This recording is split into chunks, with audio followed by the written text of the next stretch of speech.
Estudió Historia de la Iglesia en la Universidad Pontificia de México.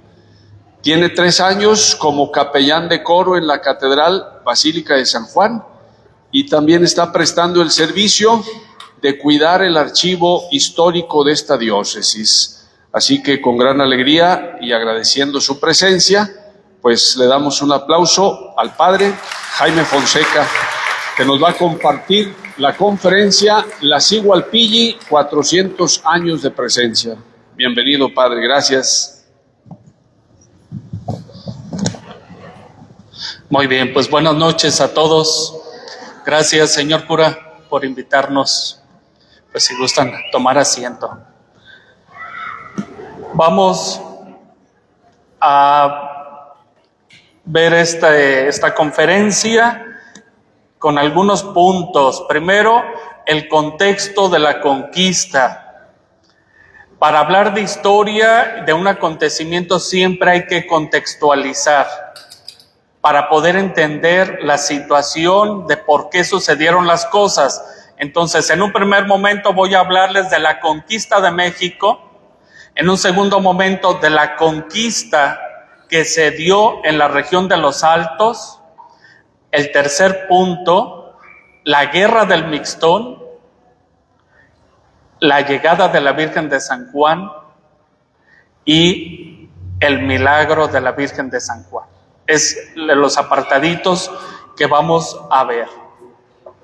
Bueno, en el primer punto, el contexto de la conquista de México, ustedes y yo aprendimos cuando estábamos en la primaria, pues que Cristóbal Colón tenía el proyecto de llegar a las Indias, se embarcó y el 12 de octubre de 1492 llegó a las islas del Caribe, pensando que había llegado a la India, y de allí el término a que todos los habitantes de estas tierras les pusieran el título de indios.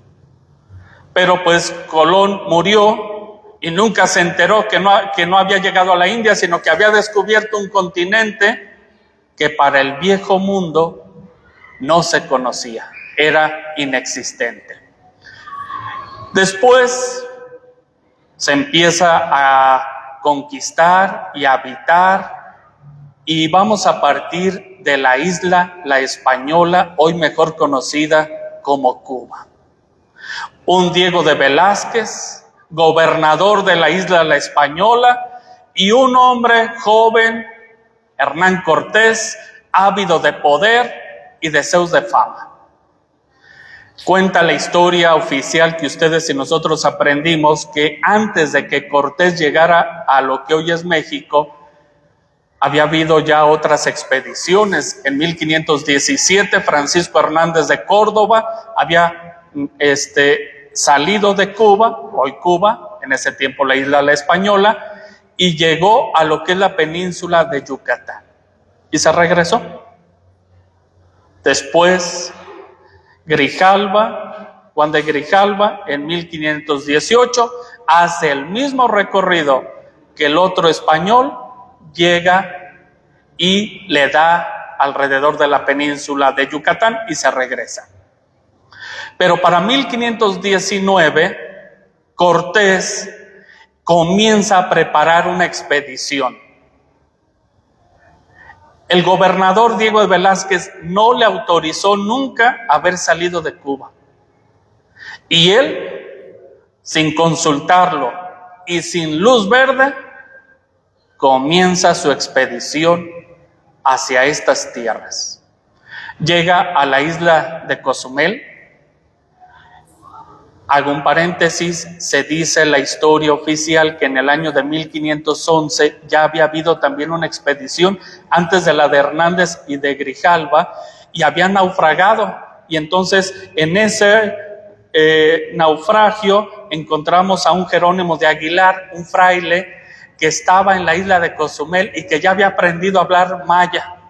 Y entonces cuando Cortés llega a la isla de Cozumel, rescata a este fraile. Y este fraile le servirá también como intérprete hacia los indígenas mayas.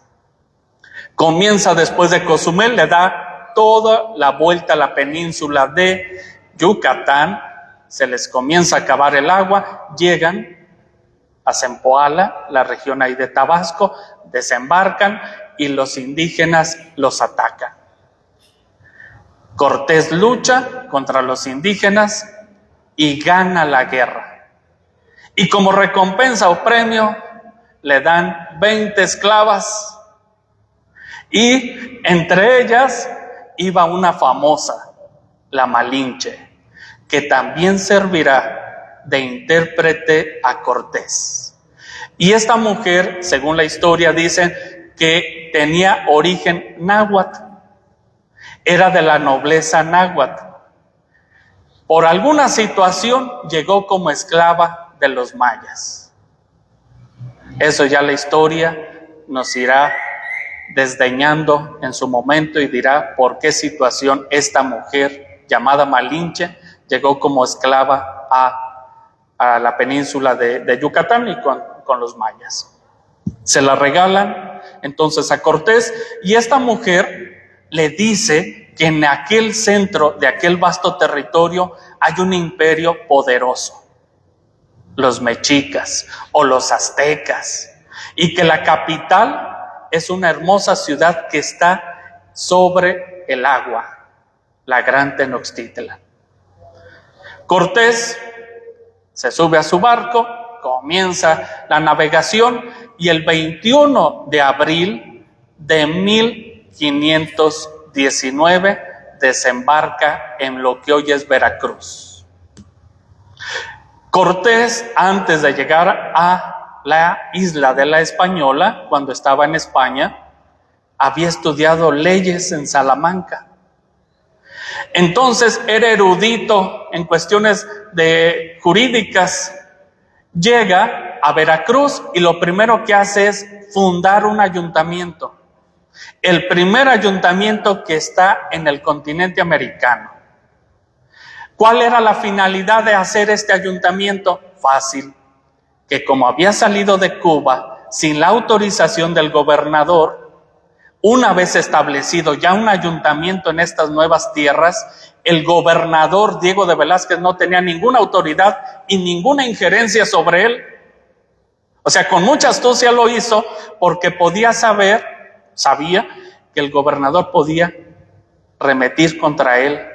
Y entonces dijo, me lavo las manos, hago un ayuntamiento y de ahora en adelante todos los asuntos jurídicos no tienen que pasar por la isla La Española ni por el gobernador, sino que tiene que ser directo con el rey y emperador Carlos V. Comienza su marcha de Veracruz hasta la gran capital del imperio mexica. La Malinche le tuvo que haber dicho que este gran pueblo tenía enemigos y el principal enemigo eran los tlaxcaltecas. Y en su caminar de Veracruz a lo que hoy es la Ciudad de México, según las cartas de relación que el mismo Cortés escribió al emperador Carlos V, dice que se fue caminando entre la frontera del imperio mexica y los tlaxcaltecas. Llega a Cholula. Cholula sí ya es una de las ciudades del imperio mexica. Cholula, según los arqueólogos, es una de las ciudades habitadas más antiguas del continente americano. La autoridad legítima, el rey de la Gran Tenochtitlan es Moctezuma. Moctezuma ya había sido informado de unos hombres blancos barbados que habían llegado y Moctezuma les había pedido a los habitantes de Cholula que los trataran bien, pero que los 2-3 días les dieran cuello. Y en realidad así tenían previsto. Los primeros días llegan a Cholula, los atienden con el té y las hojas. Al tercer, cuarto día, nadie los peló. Los ignoraron por completo a los españoles.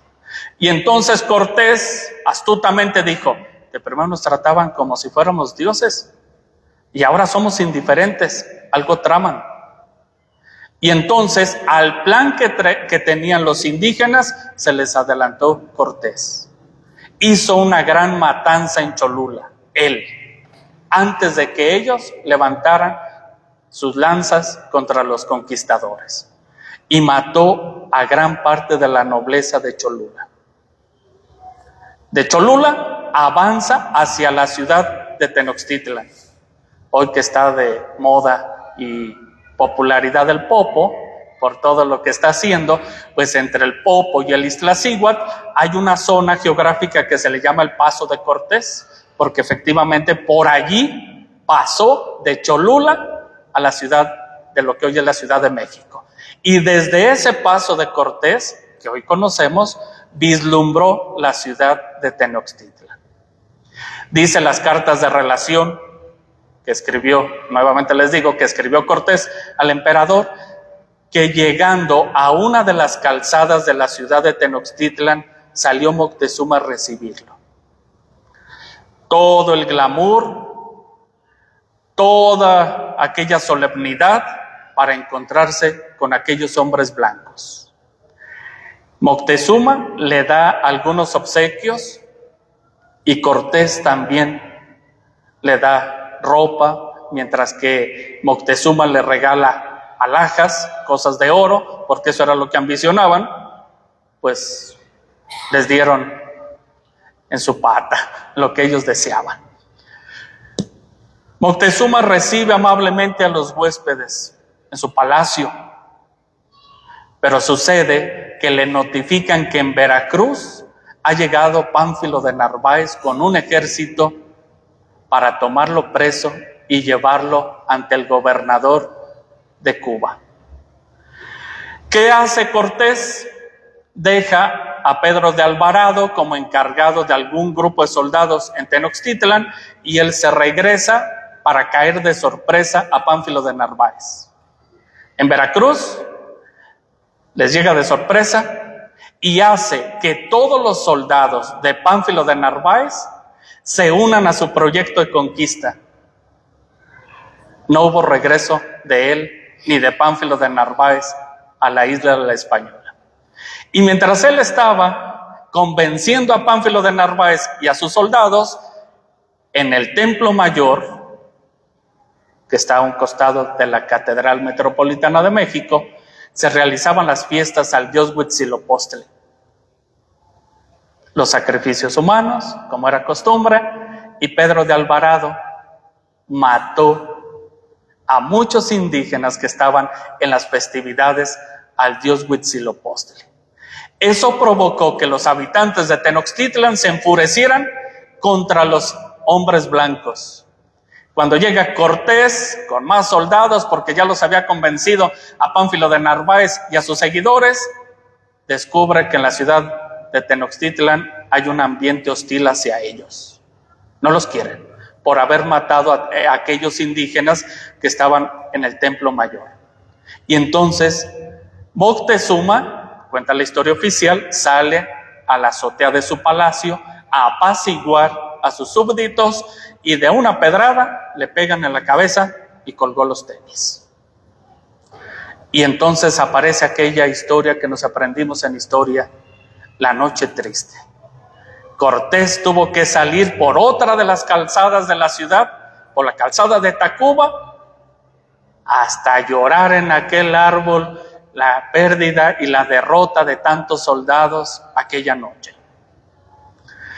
Tiempo le dio a Cortés, rodeó el lago y la ciudad, ubicó los puntos estratégicos y se alió a los primeros enemigos de los aztecas, los tlaxcaltecas.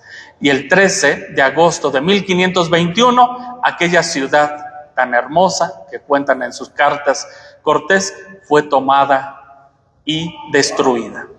Y entonces pasó a ser la capital de lo que sería la Nueva España, el virreinato de la Nueva España. Hasta allí todos recordamos nuestra clase de historia oficial, nuestra clase de historia de México. Aparece después otro personaje. Vamos ahora a pasar al segundo apartado, la conquista del occidente. Nuño Beltrán de Guzmán. Nuño Beltrán de Guzmán participó en la primera audiencia. Antes de que hubiera un virrey en la Nueva España, se constituyeron como ciertos consejos que mantenían la autoridad civil, jurídica de estas tierras. Y entonces, dentro de esta primera institución que se le llamó primera audiencia, pues Nuño Beltrán de Guzmán era uno de ellos. Pero el 20 de diciembre de 1529, también Nuño Beltrán de Guzmán, la ambición, el deseo del oro, hace que este hombre salga de la Ciudad de México y parta rumbo a lo que hoy conocemos como Michoacán. En Michoacán hay otra etnia importante, una etnia de indígenas que jamás pudo ser sometida por los aztecas, y se le llaman los tarascos o purépechas, con capital en Tzintzuntzan. Tzintzuntzan es una población cerca de Pátzcuaro, y entonces en Tzintzuntzan la máxima autoridad purépecha se llamaba Calzontzin. Y Nuño Beltrán de Guzmán llega, toma preso a Calzontzin y le exige oro. Pero pues no tienen los tarascos oro y lo mata. Dice el padre José Manuel, historiador de la Arquidiócesis de Guadalajara, que escribió su obra sobre la conquista en Tototlán y la región de Zapotlanejo, que Nuño Beltrán de Guzmán, después de haber matado a Calzontzin, se introduce a estas tierras del Plan, lo que es la zona de la Ribera de Guadalupe, Yurécuaro, y llega a lo que se conocía el reino de Coinam. Coinam es la región de Tototlán. Tototlán es uno de los municipios que pertenecen a la diócesis de San Juan de los Lagos.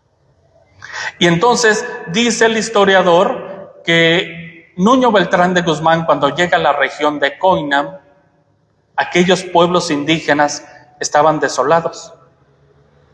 Sin duda, significa que estos indígenas habían escuchado las atrocidades que Nuño Beltrán de Guzmán había hecho con los tarascos.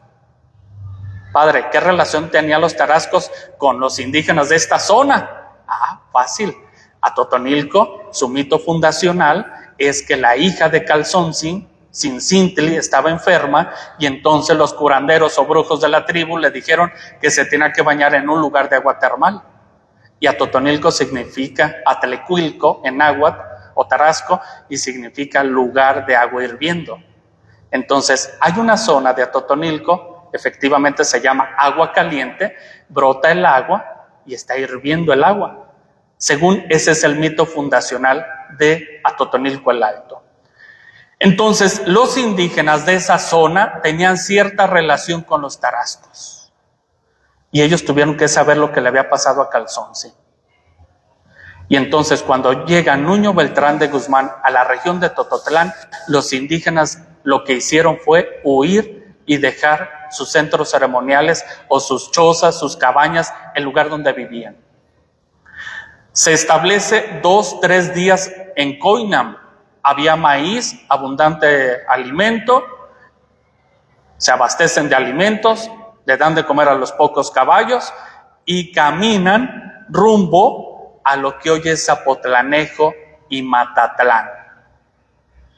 Y también la misma situación, no hay habitantes, todos huyeron. El miedo a aquellos hombres blancos. Descubren algo interesante, cerca de Matatlán va la barranca del Río Verde. Y entonces los españoles alcanzan a ver que del otro lado de la barranca los están viendo los habitantes de estas tierras. Y entonces Nuño Beltrán de Guzmán dijo, ¿y cómo se pasaron? Tiene que haber un lugar. Los caballos no pueden bajar, pero vamos a buscar y vamos a llegar a la otra orilla de la barranca. Y dice el historiador que después de un día de estar en Matatlán comienzan a avanzar Pedro de Alvarado y Cristóbal de Olid rumbo a lo que hoy es Tonalá. Pero también se encontraron con otra barranca, por donde va el río Santiago.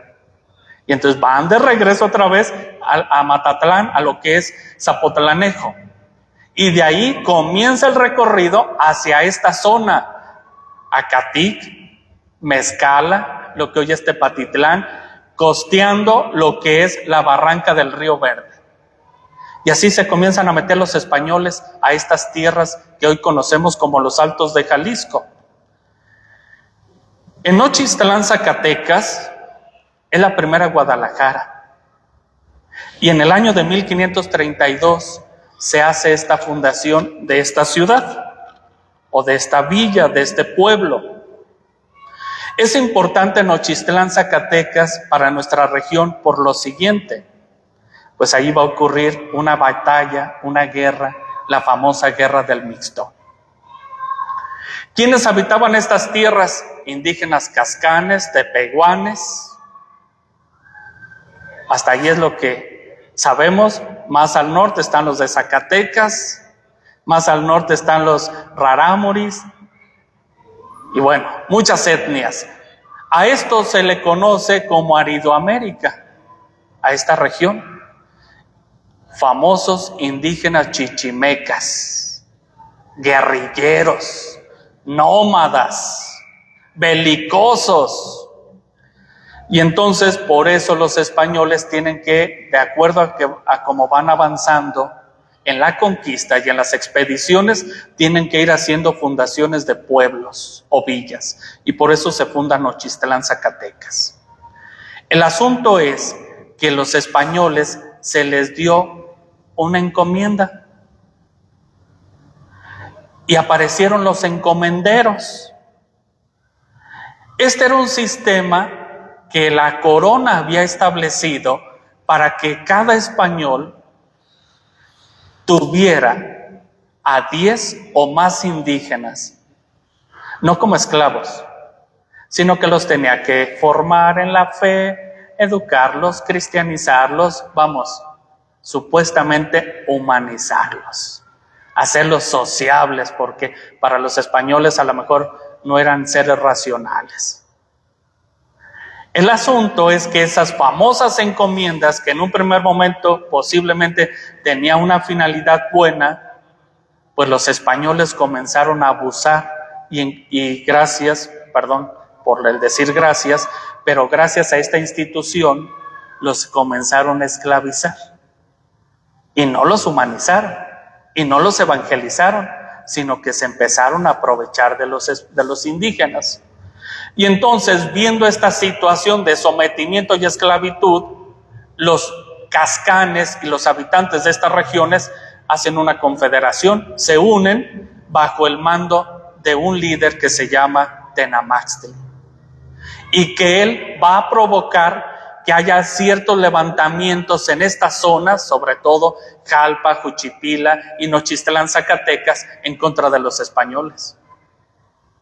Cristóbal de Oñate comienza a atacarlos, piensa que él los va a poder aplacar, no puede, y entonces pide ayuda al virrey Antonio de Mendoza, y el virrey Antonio de Mendoza le dice: te voy a mandar a Pedro de Alvarado, ¿sí? Aquel que había hecho la matanza en Templo Mayor. Y entonces Pedro de Alvarado está en lo que hoy es Barra de Navidad, recolectando alimentos, porque él quería hacer una expedición hacia el noroeste de lo que hoy es México. Le piden que vaya en ayuda a Nochistlán con soldados para ayudarle a los españoles que están allí. Dicen los historiadores que Pedro de Alvarado no iba muy convencido, y como no iba muy convencido, llevó pocas tropas, pocos soldados, y al llegar a Nochistlán no hace caso de las indicaciones que le hacen los españoles que habitan allí. Y él llega y comienza a querer combatir a los indígenas que están en el cerro, en el peñón del Mixtón. Y pues, ¿qué sucede? Que fracasa. Y entonces tienen que pedir ayuda al mismo virrey Antonio de Mendoza, que sale de la Ciudad de México con soldados, con cañones, pasa por Coinam nuevamente, pasa por Acatic, el virrey Antonio de Mendoza, se establece un día, 2 días en lo que hoy es Temaca, ahí junto al Río Verde, y llega a Nochistlán, Zacatecas, porque en el año de 1541 es lo más crítico de la guerra que conocemos como la Guerra del Mixtón. Y entonces aquí aparece un personaje importante que también tendrá que ver algo con la historia de San Juan de los Lagos, Fray Antonio de Segovia. Franciscanos que habían comenzado ya a evangelizar un poco estas tierras. Y entonces, sabiendo la situación que había en Nochistlán, él llega hasta el peñón donde estaban los indígenas, y ya en su pecho llevaba una imagen de la Santísima Virgen. Dicen los historiadores que el 30 de noviembre de 1541 les hace un requerimiento a los indígenas. Padre, ¿y qué es un requerimiento? Bueno, un requerimiento era unas palabras muy educadas y muy corteses para que los indígenas tiraran los arcos, las flechas y pacíficamente se dieran el abrazo. Pensé en una frase, pero me la detengo. Entonces, pues llegan, el requerimiento ya en la historia de la conquista había aparecido. El requerimiento era una frase que decía más o menos lo siguiente: en nombre del emperador Carlos V, señor de Jerusalén, de Sicilia, y daban todo el listado de ciudades y regiones donde era rey y emperador. Venimos para que ustedes libremente se sometan a su autoridad. Pero había un problema. El requerimiento lo hablaban y lo decían en latín. Si no entendían el español los indígenas, pues menos el latín. Y entonces, Fray Antonio de Segovia, el 30 de noviembre de 1541, hace un requerimiento. No sabemos si sea el mismo requerimiento que los capitanes y los soldados españoles hacían. Eso sí, yo lo desconozco, pero hizo ese requerimiento. Pero llevaba ya en su pecho colgada la imagen de lo que conoceremos después como la imagen de la Virgen de la Pacificadora. Después del 30 de noviembre viene lo más difícil de la batalla. Algunos historiadores dicen, tal vez para darle así como ese tinte divino de que Dios quería que se tranquilizara la situación de la guerra y la violencia, dice que el fin de la guerra terminó el 8 de diciembre de 1541. Y el virrey Antonio de Mendoza hasta el 5 de febrero de 1542 dice, ahora sí ya está terminado. A Tenamastli, líder, lo toman preso. Después lo dejarán libre, pero lo van a estar siempre vigilando. Y a todos los demás sobrevivientes, algunos de ellos huyeron hacia el noroeste de lo que hoy es México, que eran regiones que todavía no estaban conquistadas por los españoles. Aparece otro hombre importante para San Juan de los Lagos, Fray Miguel de Bolonia, fraile franciscano, que Fray Antonio de Segovia había citado en Guadalajara. Fray Miguel de Bolonia estaba en la región de lo que hoy es Ciudad Guzmán, Sayula, aquella parte, evangelizando. Y le pide Antonio de Segovia al padre Fray Miguel de Bolonia que venga a Juchipila a fundar un convento y sea guardián de ese convento. La guerra del Mixtón ya terminó, 1542, pero les pide también a Fray Miguel de Bolonia que tenga que hacer refundación de pueblos. ¿Y cuáles son las refundaciones de esos pueblos aquí en nuestra región? San Gaspar, Teocaltiche, Mitic, San Juan de los Lagos, ¿conocen? Mezquitic, Teocaltitán de Guadalupe, Jalos y San Miguel. Todos estos indígenas de aquí se los habían llevado a pelear también. Y entonces el padre Antonio de Segovia le dice, Fray Miguel de Bolonia, tú vas a tener que llevar a estos indígenas y a fundar nuevamente sus pueblos. Y los vas a evangelizar. Y entonces por eso se cree que en el año de 1542 es la refundación de San Juan de los Lagos. Y en ese año, Fray Miguel de Bolonia entrega una imagen pequeña de 33 centímetros a los habitantes de este pueblo, que nosotros hoy conocemos como la Virgen de San Juan de los Lagos. Padre, toda esa historia para decirnos cómo llegó la Virgen, así es. Entre guerras y sufrimientos llegó esta venerable imagen. Padre, ¿y de dónde llegó la imagen? Vasco de Quiroga, él llega a la Nueva España, también jurista, no como obispo, pero llega a la Nueva España para ser parte de la segunda audiencia. ¿Por qué? Porque habían quitado ya la primera audiencia a Nuño Beltrán de Guzmán por todas las atrocidades, y Vasco de Quiroga llega como parte de la segunda audiencia de la Nueva España.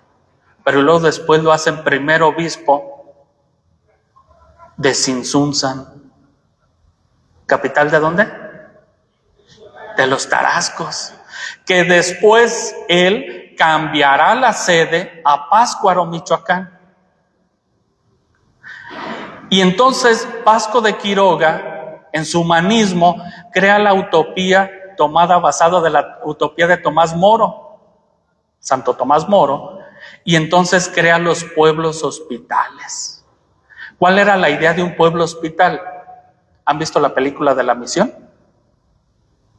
Que nada más eran indígenas y estaban los religiosos jesuitas y que se prohibía la presencia de españoles.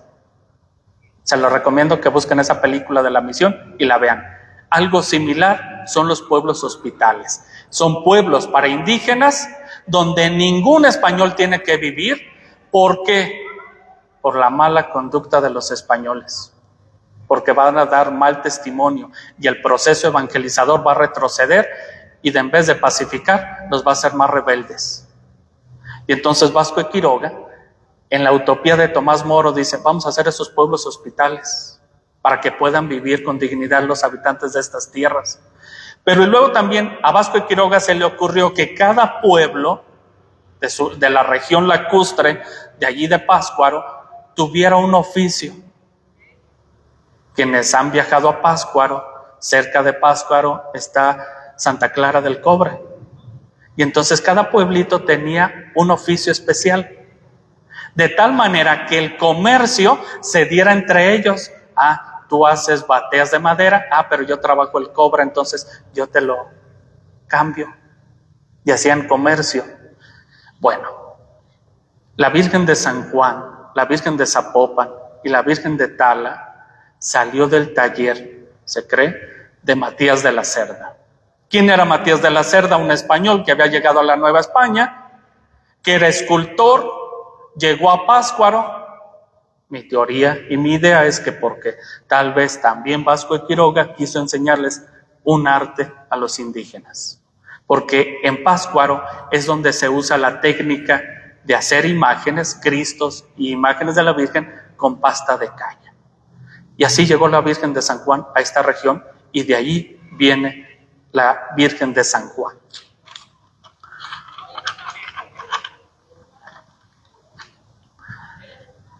La entregan la imagen a la población de San Juan de los Lagos. Hay una capilla de adobe, de paja, y hay una mujer que se encarga de velar y cuidar aquella capilla. ¿Cómo se llama? Ana Lucía. 1542, y aparece nuevamente la historia en 1623. Vamos a dar un salto enorme. ¿Qué sucedió en ese tiempo? No lo sabemos. Pero lo que sí sabemos es que la imagen, por lo frágil que es el material de lo que fue hecha, se fue dañando por la polilla, tal vez por la humedad y por la situación del espacio en donde se encontraba. Y entonces Ana Lucía, gracias al padre Juan Contreras Fuerte, él que hizo la primer informe en 1634, sabemos que Ana Lucía la cuidaba. Sabemos que Ana Lucía llegó a decir que la imagen aparecía en el altar y ella la tomaba y la llevaba a la sacristía, y al día siguiente aquella imagen volvía a aparecer en el altar.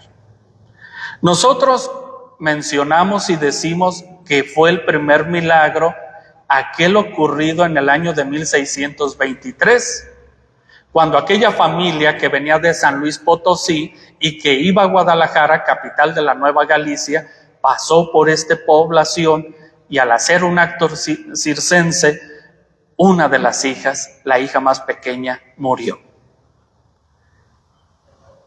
Pero nosotros a este milagro le llamamos primer milagro, pero posiblemente antes ya habían ocurrido otros, no lo sabemos. Pero lo que sí podemos saber es que Ana Lucía llegó a expresar que en algunos momentos ella llegó a ver que la imagen sudaba, y que el otro acontecimiento era que la imagen aparecía en el altar y ella lo llevaba a la sacristía y al día siguiente volvió a aparecer. Entonces, posiblemente eso también era un signo de un milagro. Pero nosotros pues partimos del milagro de 1623, al que le llamamos primer milagro.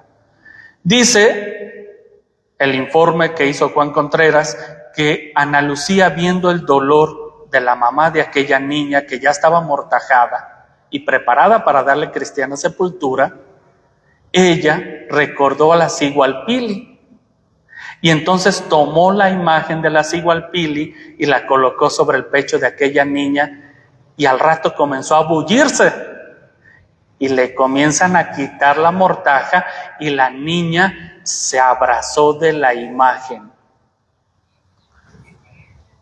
El documento que está en el archivo histórico de la diócesis de San Juan es de 1784, si no me equivoco por el año. Y ese documento dice que la niña le traspasó el cuchillo en esta zona. La niña murió. Y el documento dice que sí, que Ana Lucía, viendo el dolor, se conmovió y tomó la imagen y la colocó sobre el pecho de la niña y volvió a la vida. Y el documento dice que una vez que la niña comenzó a moverse, aquello se cicatrizó y quedó de un color rosado. Así lo dice textualmente el documento que está en el archivo histórico. La familia pide permiso al señor cura de Jalostotitlán. En aquel tiempo pertenecía esta población a la parroquia de la Asunción de Jalostotitlán, y el señor cura de ese tiempo, durante el primer milagro, se llamaba Diego Herrera. A él le pidieron permiso los papás de la niña de que les concedieran llevar la imagen a Guadalajara y que fuera restaurada.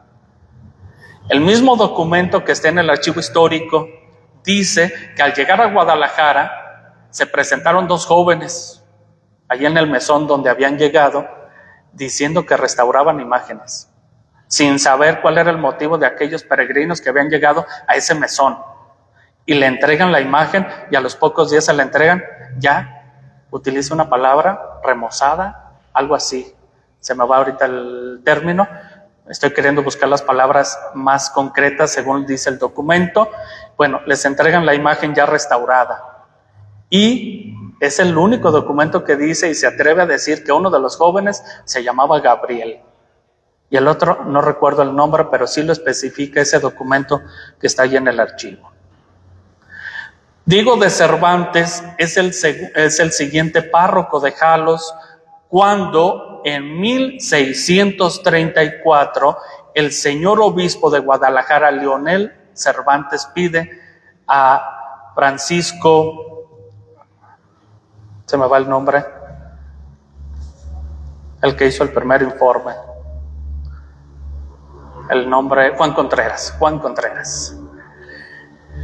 Le pide el obispo que vaya Juan Contreras a este pueblo de San Juan de los Lagos, porque le ha llegado el rumor de que hay una imagen que hace muchos milagros. 11 años después del primer milagro, al que llamamos primer milagro, llega Juan Contreras Fuerte. Es un sacerdote y viene a levantar un acta juramentada. Cita a los indígenas, a los testigos y a Ana Lucía, y cada uno empieza a decirles lo que vieron de ese primer milagro y cómo la niña volvió a la vida. Padre, ¿por qué le llamaban Sigualpili? Sigualpili, bien dijo el señor cura Rafa, en náhuatl significa la señora, la reina. A mí me gusta otra traducción. Yo no sé náhuatl, pero el año pasado, cerca de las fiestas del 15 de agosto, vino un sacerdote de la Sierra de Puebla, que es de origen náhuatl. Y entonces concelebré yo en la misa con él, y venían sus paisanos, y en la homilía comienza a hablarles en náhuatl, y pues yo no entendía nada. Ahora sí, me hacían un requerimiento, y yo como los chinitos nomás mirando. Pero después el padre empieza a hacer la traducción, y eso sí lo entendí. Les decía, acuérdense lo que nuestros abuelos nos decían. Vamos a ir a ver a la güerita, a la señora del norte de Jalisco, a la Sigualpili, a la que es nuestra mamá. Pero la traducción que hacía el padre no es Sigualpili como señora, como reina, sino como aquella que ocupa el lugar de la mamá, aquella que amamanta, aquella que sirve, aquella que cuida. Y pues para mí se me hacía más ad hoc esa traducción, porque en el mismo texto del Evangelio dice que ella es la servidora, la esclava del Señor. Incluso cuando va a visitar a su prima Isabel, no va a que la prima la felicite porque va a ser la mamá del Mesías, sino porque va a prestar la ayuda a su prima Isabel. Ella es la Sigualpili, tu mamá y mi mamá, la que nos cuida en lugar de nuestra mamá física, la que nos acompaña siempre, la que escucha el clamor de este pueblo que surgió después de una guerra, este pueblo que hoy estamos con un tejido social dañado, y se escucha el clamor de nuestros corazones por la violencia, como en el año de 1542, por la guerra del Mixtón, y hay que volver a recordarla a ella, la Sigualpili, la señora. Aquí está nuestra mamá, en quien tenemos que refugiarnos y en quien tenemos que buscar nuestra identidad. Y si ella es mi mamá y es tu mamá, tú y yo somos hermanos, y por lo tanto yo no tengo que levantar la mano ni atentar contra uno de ustedes, porque tenemos a la misma madre, a la madre de Dios como madre nuestra. Pues yo con esto termino. ¿Preguntas? ¿Por qué si el milagro acaeció en 1623, a los médicos lo hablaban hasta 1784? Claro, están los informes, pero hay un documento. Sí. Ok. En el año de 1634, 11 años después del primer milagro, Juan Contreras hace el informe al obispo Leonel. Ese informe se sabe que existió, pero no se tiene. ¿Por qué sabemos que existió? Porque cuando Juan Contreras, llega como capellán de la capilla de adobe que estaba junto al hospital, él, más o menos en la década 1660, tiene que hacer un segundo informe. Y en ese segundo informe sí se tiene en el arzobispado de Guadalajara, y entonces hace referencia a lo que él dio de informe en el año de 1634. Por eso sabemos. El que tenemos allí es de 1784. En el archivo histórico de la Basílica sí hay informes más cercanos al que está en el archivo histórico de la diócesis, que estaba en el Archivo General de la Nación. También. Estaba allá, pero ya está aquí en el archivo de la Basílica.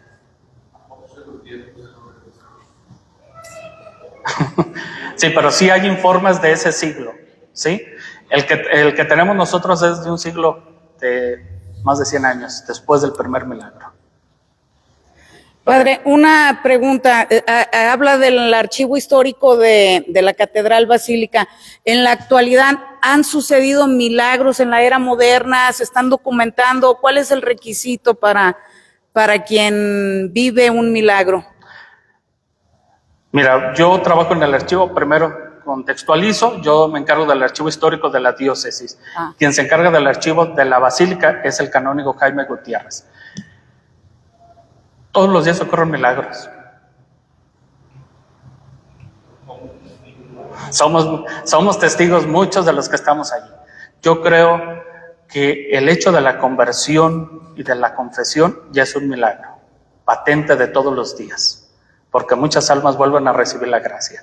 También hay las curaciones físicas, también existen. Esos van quedando en todos los retablos. Algunos posiblemente sí se ponen por escrito. Habría que estar un proyecto, bueno, de hacer un tipo museo con los retablos más antiguos. Todos los demás se van guardando. También sería imposible tener en exhibición todos, ¿no? Hay que hacer un catálogo.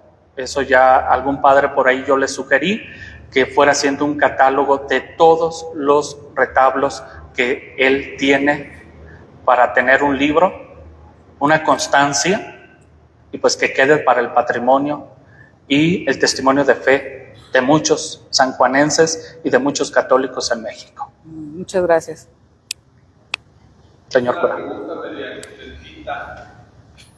media calientita, pues.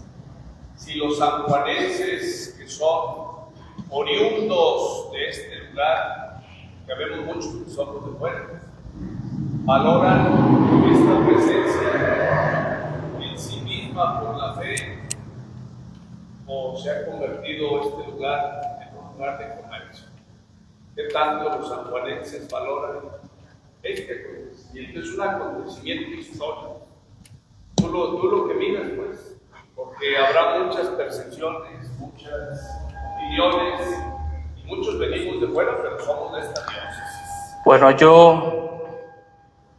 esa pregunta es buena, es complicada, pero hace días yo comentaba con algunas 2, 3 personas mi percepción. Terminábamos el mes de mayo y se palpa el amor y la devoción a la Virgen de San Juan de los sanjuanenses. Posiblemente a veces podemos tener esa idea de que muchos o algunos sanjuanenses ven en ella este sentido. Pero cuando estás en el santuario y ves, por ejemplo, que durante todo el mes de mayo, a las mañanitas, en las peregrinaciones de los gremios y de las familias que asumen un día como acción de gracias a la Santísima Virgen, es una expresión de fe, de devoción y de amor a la Santísima Virgen y de gratitud a ella por todo lo que da. Gracias. Yo que soy oriunda de aquí de San Juan de los Lagos, yo veo que mucha gente, pues como deja mucha derrama económica aquí alrededor, mucha gente que llega y hace comercio y a veces estafa a la gente vendiéndole cosas que no son originales y eso, a veces no son de aquí. A veces no son de aquí de San Juan, vienen de otros lugares y dejan el mal nombre de aquí. Sí. ¿Verdad? Sí, yo por eso con la experiencia tengo 3 años aquí, y he visto que en el mes de mayo se palpa el amor y la devoción de la Santísima Virgen con las personas de aquí, con los sanjuanenses. El día que les toca a cada uno de los gremios, cierran sus negocios. Claro. Para estar completamente dedicados el día que les toca, dedicados a la Virgen. Sí. Para estar donde les toca. Sí, totalmente. Y el hecho de guardar esas bonitas tradiciones, esos arreglos de flores detalladamente y colocarlos en el altar, que ha venido de familia en familia, de generación en generación, es una manifestación de fe y amor a la Santísima Virgen. De las otras dos, Zapopan y Talpa. Hay algunos, Talpa y San Juan. Hay algunos documentos o hay algunos hechos igual o similares a los de aquí de San Juan. Yo desconozco los archivos de esas dos basílicas o santuarios. Lo que sí sabemos es que también estas dos imágenes salieron del mismo taller, posiblemente de Matías de la Cerda, porque son hechas del mismo material. Zapopan yo no fue con el 12 de octubre Sí. y aquí es todo. Sí, esa es la diferencia. El asunto es que estas imágenes eran para evangelizar y entonces es lo que nosotros aprendimos, que María es virgen antes, en y después. La Virgen de San Juan es la Inmaculada Concepción, antes del parto. La Virgen de Zapopan es la Virgen de la expectación, porque ya en su vientre lleva al niño Jesús. Y la Virgen de Talpa es ya la Virgen Madre, porque en sus brazos lleva al niño Jesús. Entonces es el misterio de la maternidad de la Santísima Virgen y de su virginidad. Y era una manera de evangelizar a nuestros antepasados. Milagrosas, Dios obra milagros y prodigios en las imágenes, sí. ¿Cuál fue la imagen pacificadora? No hay documento que diga si fue la que nosotros conocemos como la Virgen de San Juan, pero la tradición se inclina porque era la imagen de la Virgen, lo que hoy conocemos como la Virgen de Zapopan, la imagen que Fray Antonio Segovia tuvo ese 30 de noviembre de 1541 allí en la Guerra del Mixtón, la tradición, pero no hay un documento que avale. Posiblemente pudo haber sido también la imagen que nosotros veneramos aquí en San Juan. Eso no lo conocemos. Por lo que se conoce es una enfermedad, ¿no? Que pegó en la región. Una peste. Y es la que se comparte, la Virgen está presente. Algo que se me hace muy curioso es que aquí no hay frailes franciscanos, y tanto en Zapopan como en Talpa sí hay. En algún momento ocurrió lo que conocemos como la secularización de doctrinas. Ciertamente no hubo conventos aquí, el convento más cercano era Juchipila, y desde Juchipila los franciscanos venían a evangelizar estas regiones. Vamos a pensar que muchos de los obispos ya para este siglo XVII ya iban secularizando. ¿Qué significa secularizar? Que a los frailes les fueron quitando parroquias y les fueron reduciendo al espacio de su convento y al pueblo en donde se encontraba el convento. Y todas aquellas poblaciones que eran visitados por los frailes se les dejó al clero diocesano. A eso se le conoce como secularización de doctrinas.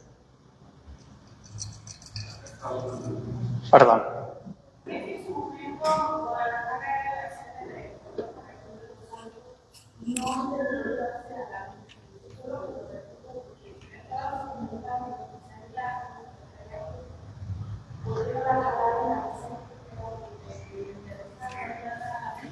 Está preguntando Tal vez por qué porque en Guadalajara Zapopan no ya se estaba la llevó la Virgen Virgen de Zapopan, no lo de San sabemos. Juan a Guadalajara. Lo que sí puedo decirles es que la Virgen de San Juan de los Lagos es la patrona de la arquidiócesis de Guadalajara. Eso sí, tiene ese título y ahorita les doy la fecha. El 30 de noviembre de 1957, el Papa Pío XII otorgó el título a la Virgen de San Juan como patrona de la arquidiócesis de Guadalajara. Ya para 1972, pues se hace la diócesis de San Juan de los Lagos con la bula Qui Omnium Christus Fidelius, y se hace esta diócesis y la Virgen es la patrona de la diócesis de San Juan de los Lagos. Sí. Y termino pues con la frase que el Papa San Juan Pablo II dijo al llegar al santuario de la Santísima Virgen. Estoy ante una imagen que es resucitada y resucitadora. Resucitada porque de estar en el olvido por lo dañada que estuvo, pasó a ocupar el lugar principal en el altar después de su restauración. Y resucitadora porque devolvió la vida a aquella niña en 1623. Pero es resucitadora todos los días, porque hay personas vivas, pero muertas del alma, y en los confesionarios la Santísima Virgen intercede por ellos y hace que vuelvan al redil. Muchas gracias.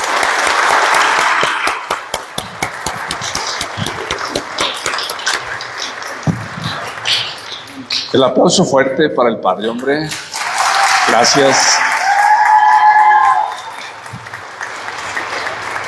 Padre Jaime, te agradezco y junto con todos los participantes en la conferencia de estos conocimientos que no solo parecen eruditos, sino que hablan también de tu amor por la Virgen en la estancia que has estado en esta ciudad y por el servicio que estás prestando de acercarte a la historia.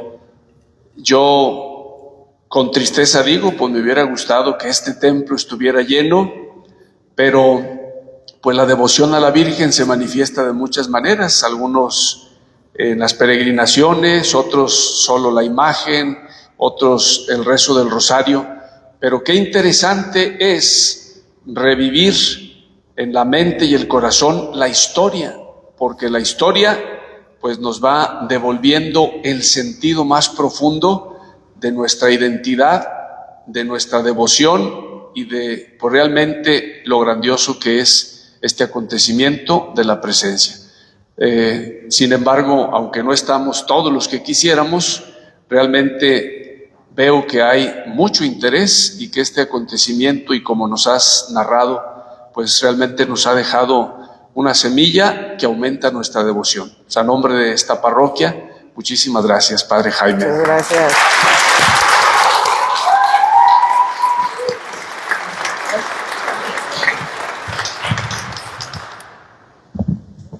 Pues muchas gracias a ustedes. Sí, el amor y la devoción a la Santísima Virgen de San Juan no está en mi corazón desde hace 3 años, sino desde que era un niño, desde que la imagen peregrina llegaba a mi pueblo, San Francisco de Asís, y teníamos que ir hasta la parroquia de Atotonilco, la parroquia de San Felipe. Y entonces, quienes conocen a Atotonilco, pues había que subir las cuestas, era tan emocionante, pero lo más emocionante era ir acompañados de ella, hasta que llegaba a mi pueblo y desde pequeño, el amor a la Santísima Virgen de San Juan. Gracias. Gracias.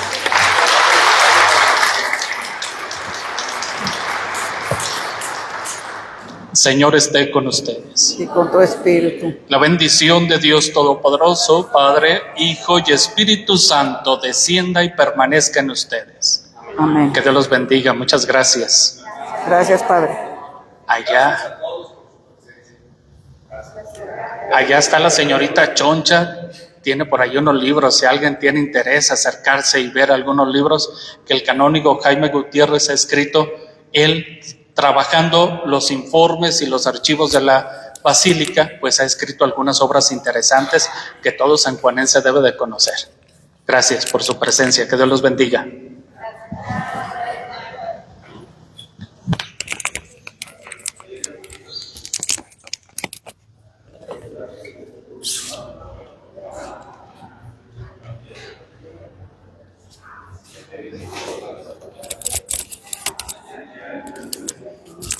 Bueno, pues amigos, muchísimas gracias a todos. Y bueno, pues aquí estará la Virgen hasta el miércoles, y de aquí se va a la parroquia San Juan Bautista. La partida de la Virgen será 6 de la tarde, ¿verdad? Bueno, mañana les subo el programa. Mañana les subo todo el programa. Muchas gracias y Dios me los bendiga. Gracias a todos los que estuvieron en esta charla. Y bueno, pues si me ayudan a compartir, se los vamos a agradecer. Saludos a la gente de Ágora, el periódico de San Juan, y Panorama con Lorena Herrera. Muy buena noche.